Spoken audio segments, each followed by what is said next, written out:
Hello class. So just a quick little rundown on using our Modality towers by Chattanooga here. Mr. Meyer, yours truly. Let's start by plugging her in.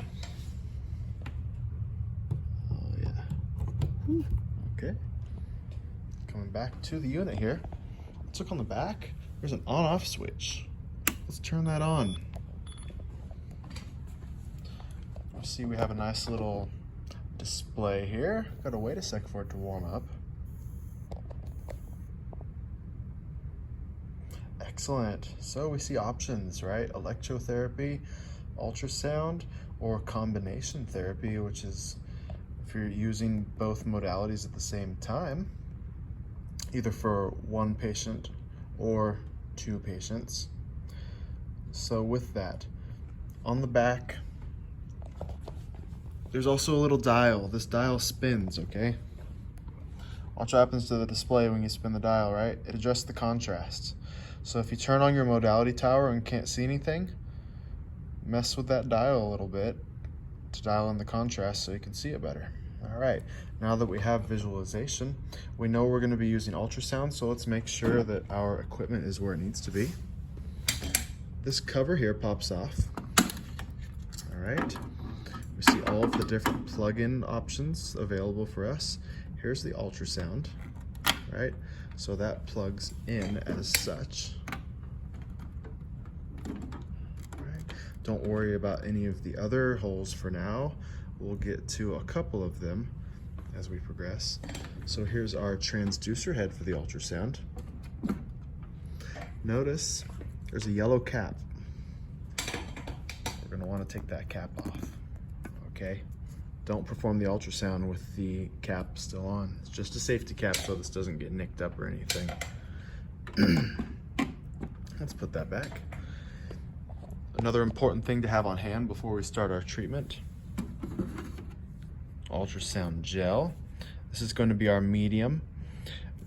You can use gels. There's specifically designed lotions as well as BioFreeze that has a specifically designed solution specific to ultrasound. Let's look at the settings on this for a moment. What we're gonna do is click the ultrasound button right next to there. Excellent, reading protocol, okay. So it automatically sets us to 7 minutes, right? We know that's just 1 minute shy of 1 unit. We need 8 minutes of treatment. So it's telling us all of our already preset parameters right here. This transducer head here, the area is 5 square centimeters. Our frequency is currently at 1 megahertz. The duty cycle is 100%, so we know we're on thermal mode, right? Our display for intensity is going to be watts per centimeter squared. And there's our treatment time. To edit those parameters, just click the button next to where it says edit. There we are.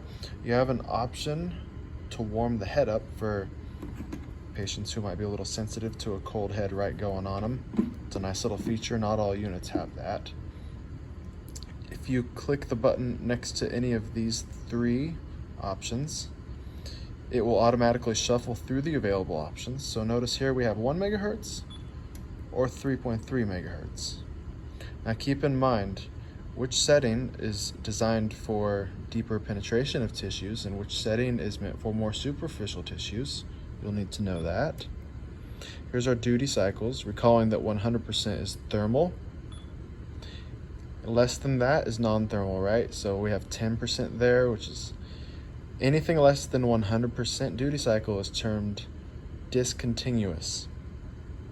10% we have, 20% we have, and 50%, and then back up to 100%. After that, say that we desire thermal ultrasound, we're going to keep that at 100%, okay? Generally, you're going to keep this at watts per centimeter squared. There's only one other option for display, and that is just watts, which is going to be a much higher reading than watts per centimeter squared, okay? Here's our dial to control the intensity, right? As I turn this dial clockwise, you're going to see these numbers here increase. Yes. So 1 is a pretty standard number here. For deeper tissue penetration, we're gonna want that number higher. Say around 2 if I'm going through a lot of muscles and going into a quad to try to heat that distal insertion up or something like that. If you're doing a small little region, say on the wrist or hand that's really superficial, you don't want to burn them, we might go down to half. So 0.5 watts per centimeter squared. All right, let's adjust the treatment time here. Click that. You can adjust the time by clicking on these indicators, right? Arrow up is going to give us 1 more minute. Arrow down is going to decrease the time. Let's keep that at 8 minutes. And to go back to the original menu, press this middle button. Okay. So we're going to take that head off, apply your ultracell down to it, apply the gel to the head. We're going to get that in contact with the patient's skin, and we're going to press start. Always being sure to continuously move the head, not overlapping the area on the skin with the circles that you're drawing, right? We'll go over more specific application techniques, but for now I just wanted to give you a rundown on how the machine works, okay? That is the basics. If you need to pause anytime during treatment after it's been started, just press pause. When you're done with the treatment, it'll time out automatically. You can press stop, okay? More to come in lab, guys.